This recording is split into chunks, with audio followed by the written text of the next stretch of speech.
భారతదేశం నేడు శాస్త్ర సాంకేతిక రంగంలో స్వావలంబన సాధించిందంటే అందుకు పునాది విక్రమ్ సారాభాయ్. ఆ పునాదిని పటిష్టం చేసి తిరుగులేని శక్తిగా మార్చింది మాత్రం అబ్దుల్ కలాం. దేశం అమ్ముల పొదిలో శత్రువులకు వణుకు పుట్టించే అస్త్రశస్త్రాల రూపకర్త, వైజ్ఞానిక శిఖరం కలాం. రక్షణ రంగానికి, అంతరిక్ష పరిజ్ఞానానికి కలాం వేసిన దారే నేటికీ మార్గదర్శకమై నడిపిస్తోంది.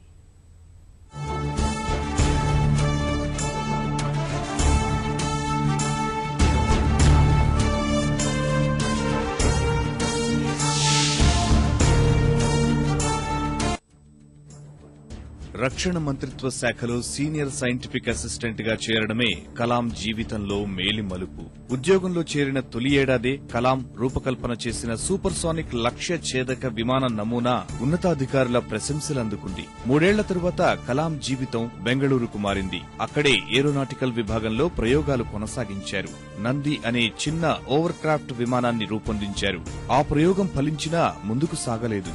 ఓ రోజు ఆ నంది విమానంలో ప్రయాణం చేస్తూ ప్రొఫెసర్ ఎంజీకే మీనన్ అబ్దుల్ కలాంలో ఉన్న అపార ప్రతిభా సామర్థ్యాలను గుర్తించి రాకెట్ ఇంజనీరింగ్ ఉద్యోగానికి ఆహ్వానించారు. అక్కడే భారత అంతరిక్ష రంగంలో ఆరాధ్యుడైన ప్రొఫెసర్ విక్రమ్ సారాభాయ్ కలాంకి పరిచయమయ్యారు. వారిద్దరి మధ్య గురు శిష్య బంధం ఏర్పడింది.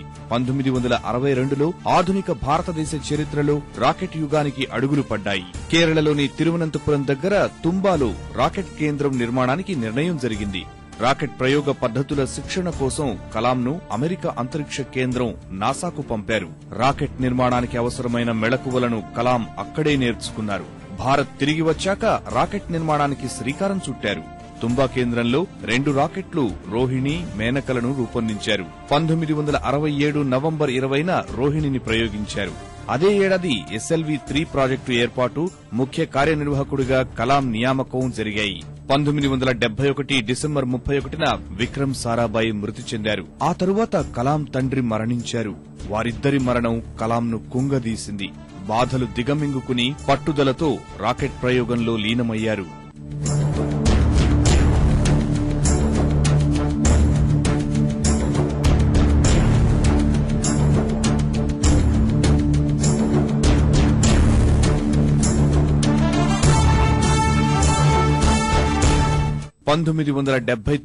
ఆగస్టు 10న శ్రీహరికోటలో SLV-3 రాకెట్ ప్రయోగానికి సిద్దమైంది. అందరి దృష్టి ఆ ప్రయోగం మీద ఉంది. దేశమంతా ఉత్కంఠతో వీక్షిస్తోంది. భారతదేశ తొలి ఉపగ్రహ వాహక నౌక నిప్పులు కక్కుతూ వినీలాకాశంలోకి దూసుకెళ్లింది. కానీ 5 నిమిషాల్లో పేలోడ్తో సహా శ్రీహరికోటకు 560 కిలోమీటర్ల దూరంలో సముద్రంలో కుప్పకూలింది.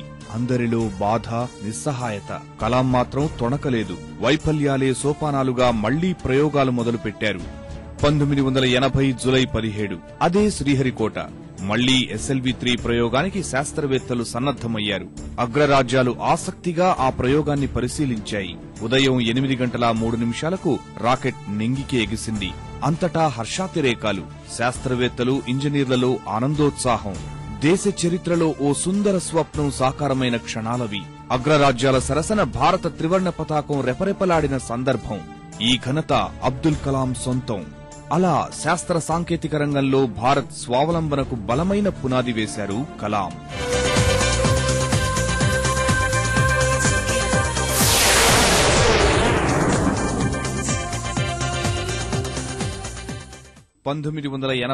ఫిబ్రవరిలో అబ్దుల్ కలాం జీవితంలో మరో మలుపు.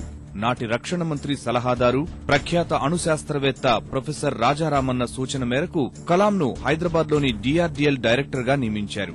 దేశ రక్షణ అవసరాలకు అత్యంత ఆవశ్యకమైన క్షిపణులను దేశంలోనే రూపొందించుకోవడానికి ఓ బృహత్తర కార్యక్రమానికి రూపకల్పన జరిగింది. కలాం ఆ కార్యక్రమాన్ని విజయవంతం చేశారు.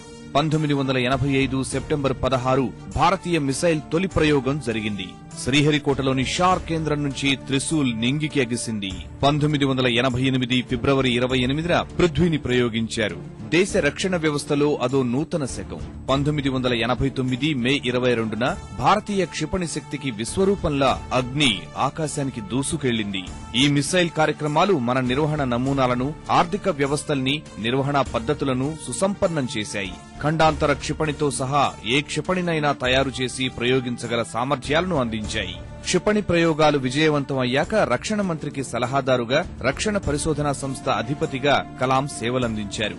ఆ సమయంలోనే అంటే 1998 మే 20న పోఖ్రాన్ 2 పేరిట భారత్ అణ్వస్త్ర పరీక్షలను విజయవంతంగా నిర్వహించింది. పొరుగు దేశాలకు తన శక్తిని చాటింది. వీటన్నింటి వెనుక ఉన్న ఒకే ఒక వైజ్ఞానిక బ్రహ్మ కలాం. దేశ రక్షణ, సాంఘిక, సాంకేతిక అవసరాలకు అనుగుణంగా పరిజ్ఞానాన్ని అభివృద్ధి చేసి దేశానికి అందించారు. భరతమాత ముద్దుబిడ్డగా భారతరత్నమై నిలిచారు. శాస్త్రవేత్తగా ఎన్నో సేవలందించిన ఆయన 2001లో స్వచ్ఛందంగా పదవీ విరమణ చేశారు.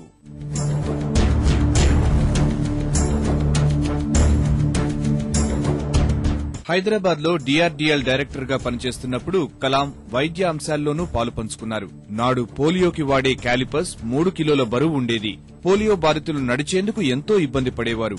ఇది గ్రహించిన కలాం మిసైల్ కు వాడే పాలీప్రొపైల్ సీడ్ ను నిమ్స్ లోని ఆర్థోపెడిక్ సర్జన్ కు అందించారు. ఫలితంగా 150 గ్రాముల తక్కువ బరువుతో పోలియో బాధితులకు భారం తగ్గింది. 1990లో ప్రముఖ కార్డియాలజిస్టు సోమరాజుతో కలాంకు పరిచయం ఏర్పడింది. రక్షణ సాంకేతికతను మానవాళి విశాల ప్రయోజనాలకు వినియోగించాలన్న కలాం ఆలోచనలు సోమరాజును ఆకట్టుకున్నాయి. ఫలితంగా పూర్తి స్వదేశీ పరిజ్ఞానంతో కలాం రాజు స్టంట్ ఆవిష్కరణకు నోచుకుంది. 1996లో మొట్టమొదటిసారిగా ఓ రోగికి దాన్ని అమర్చారు. ఆయన మిసైల్ మ్యాన్ గానే కాదు, మానవతామూర్తిగానూ నిరూపించుకున్నారు. ఆయన పర్యావరణ పరిరక్షకుడు, ప్రకృతి ప్రేమికుడు. DRDL డైరెక్టర్ గా ఉన్నప్పుడు హైదరాబాద్ పరిసరాల్లోనే హిమారత్ ప్రాంతం ఓ హరితవనంగా అలరారింది. అప్పటి రక్షణ మంత్రి కేసీ పంత్ మీకు ఏం కావాలని అడిగితే కలాం ఓ 1,00,000 మొక్కలిప్పించమని అడిగారు. ఆ మొక్కలతోనే నేడు హిమారత్ ప్రాంతం పచ్చదనంతో అలరారుతోంది.